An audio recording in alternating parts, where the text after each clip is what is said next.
people keep dying.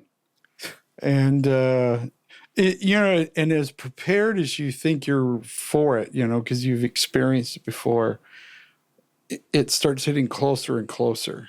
You know what I mean? At first it's grandparents and maybe a parent, which is always, very, very traumatic.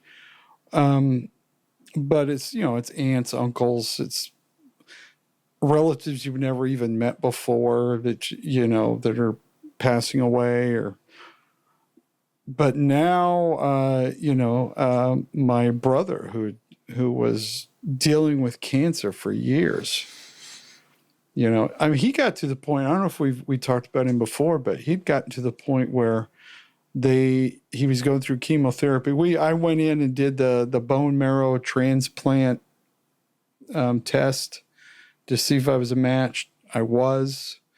He was going to go through chemo, and then he was going to have a bone marrow. So I was getting ready for that, but they said, "Look, the chemo is going to kill you. So there's nothing we can do for you. Go home, put your affairs in order." And wow, so they sent him off like that? Yeah, I sent him off. They said he had 2-3 months at best.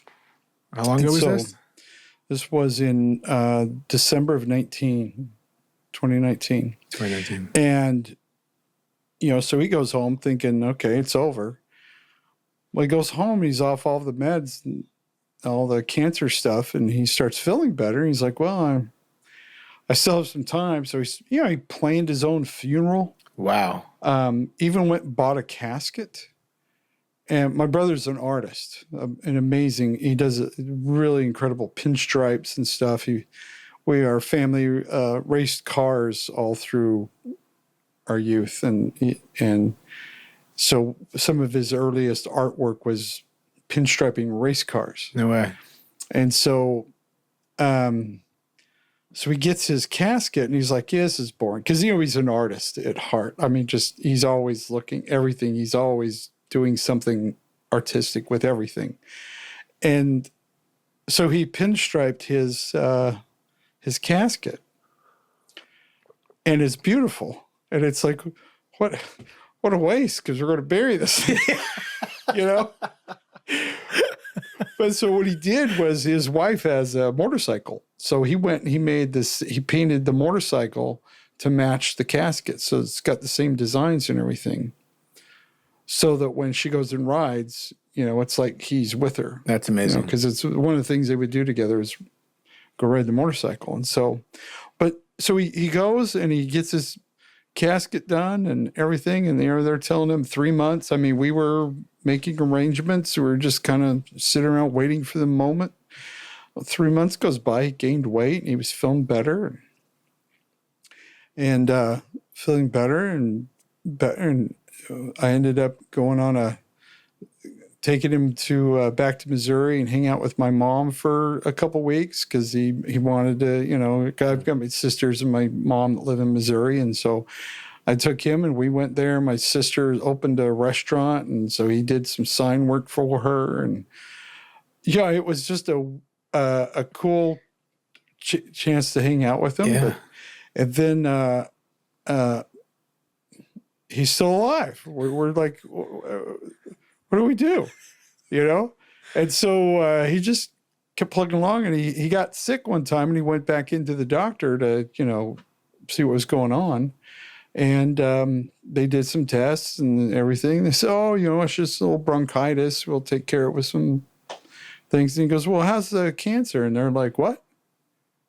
Well, I've got cancer. How's, is there any way you can? And they're like, wait, you don't have cancer. What?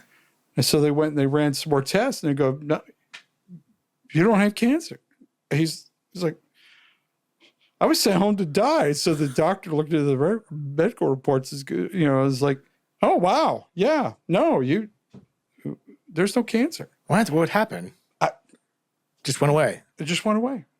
What? And so it's like, okay. So he starts, putting his life back together. We're all just like, okay, well, I guess we're moving on. And so as time goes on, we ended up going on but he was still, sickly. He still had other issues. But me and him and my other older brother went on a fishing trip to Yellowstone. just as because we don't know when he's going to be gone. And it's weird, you have that thought of, this could be the last time. And in a kind of in a general sense. But when you know for sure that this could be that this could be it takes on a whole different feel, And so here we were just, three brothers out fishing in Yellowstone, and it's a dream. It was just, I remember like every moment of that, because I think because while you're there, you're taking notice of this is it. This is the last chance I'm going to have to do this with him, But you're still holding out because, every time he goes and gets tested, oh, no, you're not, there's no cancer. And so then he goes, he started having some more symptoms and problems. He goes back in, and they said, yeah, you got cancer. You got this growth, but it's big, but it's pretty benign. So you should be, we should be able to manage this. And so as they were dealing with that, all of a sudden this other cancer started popping back in. And so they were having to treat that. So he went battling all through that, but they didn't want to put him back in chemo because every time they do, it just almost killed him. It's had a negative effect on him. Yeah. Just because, chemo is just brutal. I mean, chemo isn't it just destroying everything? It's not isolated, like wherever your cancer is. It's kind of just destroying everything. It just kills. It just wipes out your immune system. But there was no explanation. Brutal. There's no explanation as to why it went away. Because this is like when you really have to pee, and then all of a sudden you hold it for so long, and then the pee, and you don't have to go anymore. It's like, what happened? Did I absorb it back in? Where did this go? Well, yeah, they couldn't explain it, but then he had other cancers that showed up, and then it weakened him, and then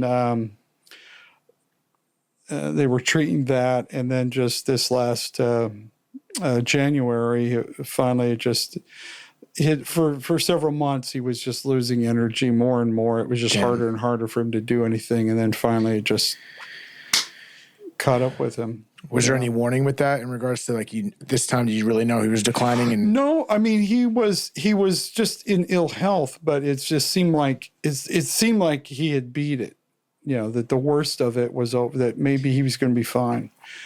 And then, but no, he basically just, got up one morning to go to the bathroom and